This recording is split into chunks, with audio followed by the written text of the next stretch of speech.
14 বছর কারাগারে থাকার পর আজকে সকালে মুক্ত হলাম। আমি এখন মুক্ত, আমি এখন স্বাধীন।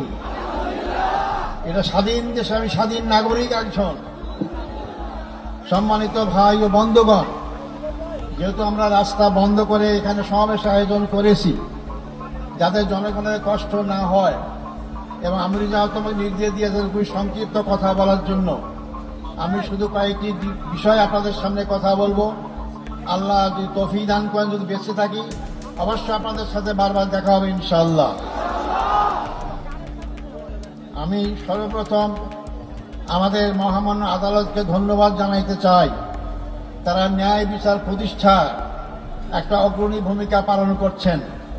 এতদিন ন্যায় বিচার ছিল না, আদালতকে ব্যবহার করা হয়েছে। এই জন্য আশা করি আমরা সামনের দিনগুলোতে আমাদের আদালত জনগণের আশা আকাঙ্ক্ষা অনুযায়ী তারা জনগণের ন্যায় বিচার যাতে পায় সেই ব্যবস্থাই তারা করবেন। এই হত্যাকাণ্ডের সঙ্গে যারাই যে পর্যায়ে জড়িত সবাইকে আইনের আওতায় এসে তাদের বিচার করা হোক।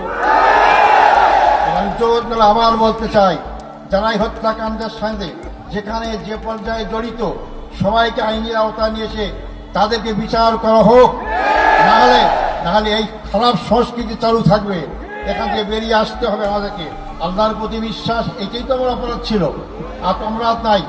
আমি তো আপনাদের কাছে দোয়া চাই যে অপরাধের কারণে ফাঁসির কাষ্ট থেকে আজকে আমাদের কাছে ফুলের মালা পাচ্ছি, রশি গলা সেরে গিয়ে ফুলের মালা পাচ্ছি। আমি যেন আজীবন সেই ইসলামী আন্দোলনে আমার জীবন থাকতে, রক্তবিন্দু এক ফোঁটা থাকতে এই আন্দোলনে যদি শহীদ হিসেবে মৃত্যুবরণ করতে পারি, সে তৌফিক আমাদের কাছে কামনা করতে চাই। আমাদের সবাইকে মৃত্যুবরণ করতে হবে, মনে রাখবেন। আজ হোক কাল হোক মৃত্যুবরণ করতেই হবে। মৃত্যুর হাত থেকে বাঁচতে পারবো না। আব্দুল কাদের মোল্লা ভাই আমার আমির ছিলেন, একটা কথা আমাকে প্রায় বলতে, আদার ভাই আমরা যেভাবে গুনাহগার, আমরা এই সব নিয়ে পর করে জান্নাত পাবো না। জান্নাত পর একটাই মাত্র পথ, তা হচ্ছে শাহাদত পালন করা। তো শাহাদতই আমাকে জান্নাত দিতে পারে।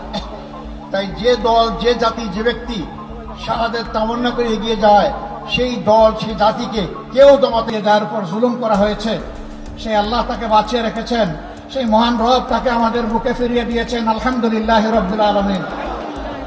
আমাদের এই ভাইয়ের জন্য দোয়া করবেন সবাই। আল্লাহ যেন তাকে নেক হায়াত দারাজ করে দেন, তিনি যেন সুস্থ থাকেন এবং জাতির প্রয়োজনে তিনি যেন দায়িত্ব পালন অব্যাহত রাখতে পারেন।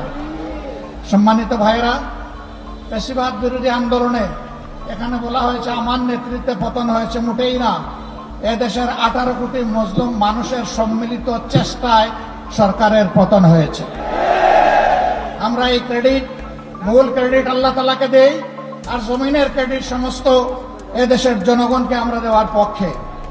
আমরা এক থাকব, জাতির প্রয়োজনে এক পথে হাঁটব এবং জাতির প্রয়োজনে সমস্ত ষড়যন্ত্র মোকাবেলা করে সামনে ইনশাআল্লাহ এগিয়ে যাব।